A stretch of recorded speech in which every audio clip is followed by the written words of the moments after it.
Ilhéus, on Bahia's Cocoa Coast, is home to one of the most important animal rehabilitation centers in the Americas, Centro de Reabilitação Reserva Zoobotânica.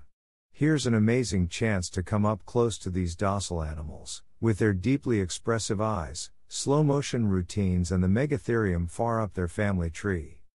Endemic to the Americas, sloths can be two-toed, such as the ones you can see at the Aviarios del Caribe Sloth Sanctuary in Limon, Costa Rica, or three-toed, Bradypodidae, like the ones at the Ilhéus Center.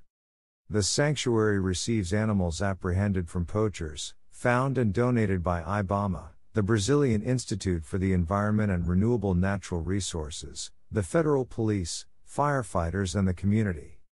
In an area where eucalyptus has taken over huge tracts of land where Atlantic Rainforest once thrived, the endemic Maine sloth, Bradypus torquatus, or preguiça-de-coleira, is now an endangered species.